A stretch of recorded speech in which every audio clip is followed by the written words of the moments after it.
Alright guys, I know there's a few yous asking me what you need to do when you come to sea and what kind of certificates and training courses you need to do.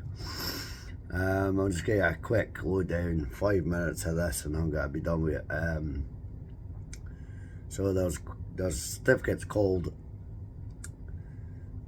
STCWs 95s. Now they're your basic tickets for getting away as a deckhand, and then you can progress on after a few years of certain other requirements and stuff. You can sail as an AB on basically any vessel with the certain certificates that you need. There's all different kinds of jobs at sea.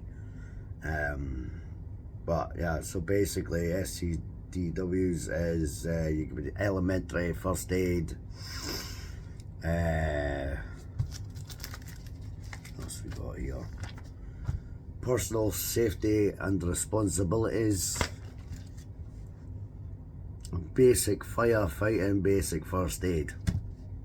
I believe that is all that certificates that you need to get away to sea, or even just get a start. Now you've got to progress even further, and it depends on the industry you're at. I mean, I'm in the standby industry and the supply vessel industry, so I have to have OPITO approved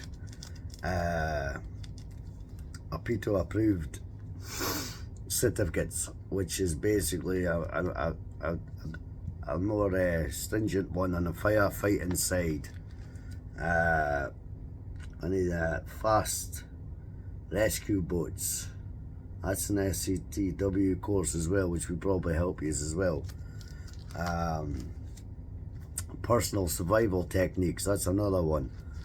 You can find these colleges up and down the country in the UK, and there are in other countries you can get them done in as well if you're not in the UK.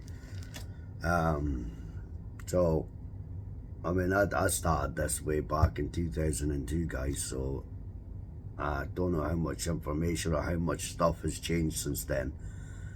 In this industry, stuff always changes all the time, and when it does change, it's basically, when it does change, it can confuse things for a lot of people right enough. Now the college I did it at the time was Fraserburgh College in the northeast of Scotland, and it was a 3-month course I did for my SCTWs and that, you know. That's going back a long time. You can fast track it, and there is easier ways to do it than that. So then after that, after 2 years of being a deckhand at sea, you can go on to get your efficient deckhand certificate. Then you go on to get your able seaman certificate after that, which is a main qualification. You do a little bit of an exam, doing splicing, knots, talk about towing, anchorage, stuff like that. But like I say, these tickets are like up and down everywhere. You can get them done in most seaside towns, I reckon, I believe. I'm not 100% sure, but definitely in your main cities. Glasgow you can get it done, Aberdeen you can get it done, you know, and I believe you can get it done in Hull as well, and Newcastle. Yeah, so there's a few places you can do these tickets. The best way to do it, if you're really that interested in it, is to Google it and do your own research, because it says everything's changed since I first did all these tickets, you know. So I work in standby industry. I'm a daughter craft coxswain, right? So what happens there is I had to go do another OPITO course for that, which is a offshore recognised certificate. But if you want to go into something like ferries and stuff like that, sometimes the ferries want to recognise these tickets, or you do jobs on ferries and you want to come to here, sometimes the tickets aren't recognised here either. Now I'm planning on going to oil rigs eventually, and I did my ENG1, which is for the boats. It's a medical. It costs 105 quid every 2 years to do, to make sure that I'm fit and healthy to go to sea. Now I did exactly the same testing and medical requirement things for the oil rigs, which is exactly the same testing, but it costs more money. I just, you know, I don't understand that one, like, but well.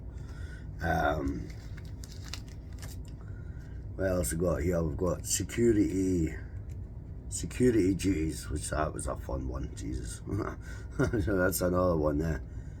Designated security duties.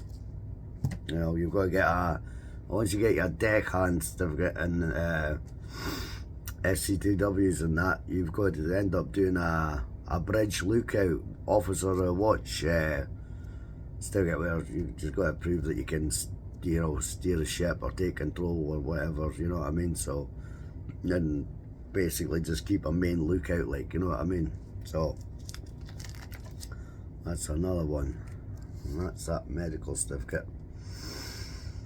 And then there's an Elpito Crew Initial Training. ITSO is basically a medical first aider ticket, so if anything did go wrong on the rigs and that, if anybody got hurt or anything like that, then I would be able to treat them, basically. That's what that ticket's for. All these tickets, every one of these all these different tickets cost a different price, like, you know, and they're not exactly cheap to do. So, and I would say it's not even so much the tickets, man. It's really easy to get a job out here once you got the tickets. It really is. I maybe shouldn't have said that, but well, you know, and that's pretty much it, guys. I says I don't like doing these boat videos, man, but some of you are asking about the job and how I'm managing to travel all the time and stuff like that. It's because I get a month on, month off. Now, not every job at sea is a month on, month off. There's hundreds of different kinds of jobs at sea, man. Hundreds. Yeah, so that's just a quick spin on that, guys. And to be fair, having the certificates is only one part of it, guys. You know, if you think about you want to come to sea in that, you got to think about the amount of time you spend away from your family. You've got to take into consideration if you've got kids and that you want to see on a daily basis and that, because you won't get to see them out here. Family members get ill, miss anniversaries, Christmases, birthdays, all that stuff, you know. You've got to pretty much be able to sit by yourself 90% of the time in your own company out here. Because that is just the reality of it. And that's something you should really consider before you go away, start doing tickets and stuff like that, guys, because you go waste your money and then you go come to a job like this and then you realise you don't like it. Because half the people I went to college with, guys, ended up jacking it within the first couple of months. They didn't like it. They didn't like being away for a month at a time. So that's just a quick spin. But if you Google it, SCTWs and that, and looking at it that way, you'll get better information than what you will from me. So I was just asked by someone to do one of these videos. So but yeah, it's definitely more a mindset myself, like I'd say, than having any of these certificates. Like, to be honest with you guys, you can get all the tickets under the world, but it doesn't mean you can do the job, like, you know what I mean? And I reckon this job's pretty easy, to be fair. The only hard thing about it is being away from your friends and family, and that's it. Right, peace. Hope that's helpful.